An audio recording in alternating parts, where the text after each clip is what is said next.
So இன்றைக்கூட breakfast recipe simple ஈஸியான ஒரு instant rava uttapam தான் நம்ம பண்ண போகிறோம். பாருங்கள், இந்த மாதிரி ஒரு நல்ல சாஃப்டாக வரும். இது கூடவே நீங்கள் எந்த சைட் டிஷ்னா சட்னி அந்த மாதிரி நீங்கள் ரெடி பண்ணிக்கலாம். இப்போ வாங்க வீடியோக்குள்ளே போகலாம். வணக்கம், welcome back to Divya Sriram lifestyle. நீங்கள் என் சேனலுக்கு புதுசாக இருந்து சப்ஸ்கிரைப் பண்ணுங்கள், பக்கத்தில் இருக்கிற பெல் கிளிக் பண்ணுங்கள், லைக் பண்ணுங்கள், ஷேர் பண்ணுங்கள், கமெண்ட் பண்ணுங்கள். வாங்க இன்றைக்கி என்ன வீடியோன்னு இப்போது இன்ஸ்டன்ட் ஊத்தாப்பம் பண்ணுறதுக்கு நம்ம மாவு ப்ரிப்பரேஷன் பண்ணிடலாம். அதுக்கு ஃபஸ்ட்டு ஒரு கப் அளவுக்கு பாம்பே ரவை எடுத்துருக்கிறேன். நல்லா சின்னதாக இருக்கும் இல்லைங்களா, அந்த ரவை எடுத்துருக்கிறேன். ஸோ ஒரு 3/4 கப் அளவுக்கு தயிர் எடுத்துருக்கிறேன். இது கூடவே தேவையான அளவுக்கு நம்ம குக்கிங் சோடா ஆட் பண்ணிக்கலாம். கொஞ்சமாக குக்கிங் சோடா ஆட் பண்ணிக்கிறேன். அண்ட் தேவையான அளவுக்கு உப்பு ஆட் பண்ணிக்கிறேன். ஸோ ஃபஸ்ட்டு இது நல்லா இதை மிக்ஸ் பண்ணிக்கலாம். நம்ம தண்ணி இப்போவே ஆட் பண்ண தேவையில்லை. இது நல்லா மிக்ஸ் பண்ணிட்டு அப்புறம் நம்ம தண்ணி அதுக்கப்புறம் ஆட் பண்ணிக்கலாம்.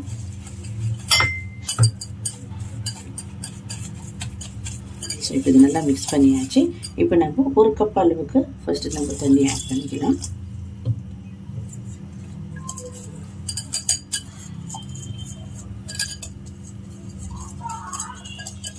ஸோ இது நல்லா ஊறி நல்லா அப்சர்வ் ஆகும் தண்ணி. இந்த தண்ணி கூட நம்மளுக்கு பத்தாது, இன்னும் நம்ம ஆட் பண்ண வேண்டியதாக இருக்கும். பாருங்கள், நல்லா இது ஒரு தண்ணி ஆயிடுச்சு.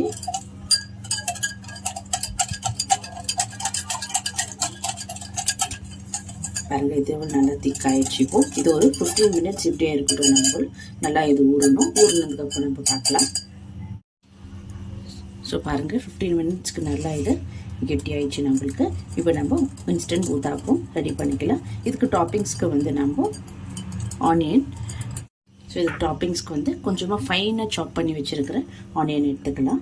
அண்ட் இது கூடவே நல்லா கிரேட் பண்ணி வச்சுருக்கிறேன் கேரட் எடுத்துக்கலாம். நீங்கள் டொமேட்டோ கூட நல்லா ஃபைன் சாப் பண்ணி வச்சுக்கிறது ஆட் பண்ணிக்கலாம். இல்லைன்னா கேப்சிகம்ஸ், க்ரீன் சில்லி அந்த மாதிரி கூட ஆட் பண்ணிக்கலாம் நீங்கள்.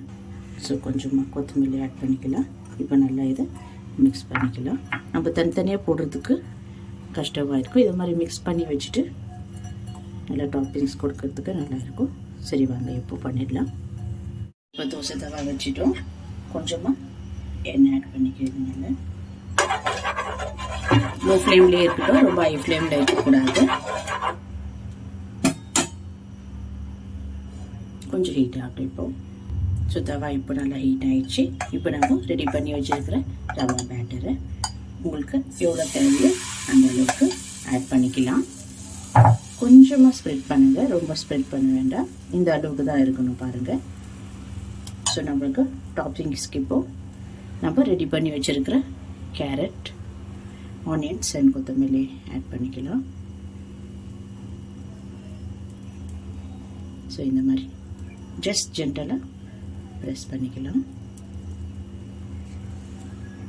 ஸோ இதில் இப்போது தேவையான அளவுக்கு நீங்கள் கீனை ஆட் பண்ணிக்கலாம், என்னென்ன ஆட் பண்ணிக்கலாம். ஸோ அவ்வளோதான், ஃப்ளேம் லோவில் இருக்கட்டும்.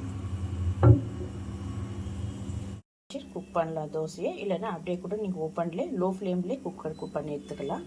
இப்போ நம்ம ஃப்ளிப் பண்ணுறேன் பாருங்கள். பாருங்கள், இந்த மாதிரி வரணும் நம்மளுக்கு.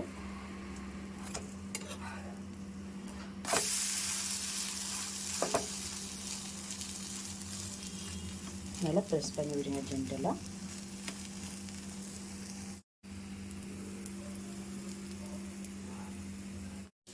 சரி, அவ்வளோதான், இது ரெடி ஆகிடுச்சு. நம்ம எடுத்துடலாம். இப்போது பாருங்கள், எடுத்தாச்சு.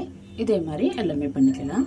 ஸோ அவ்வளோதான், சூப்பர் ஈஸியான ஒரு இன்ஸ்டன்ட் ரவா ஊத்தாப்பம் ரெடி ஆயிடுச்சு. உங்களுக்கு இந்த வீடியோ பிடிச்சிருந்தா லைக் பண்ணுங்கள், ஷேர் பண்ணுங்கள், கமெண்ட் பண்ணுங்கள், அண்ட் மறக்காமல் என் சேனலுக்கு சப்ஸ்கிரைப் பண்ணுங்கள். தேங்க்யூ ஃபார் வாட்சிங் திஸ் வீடியோ.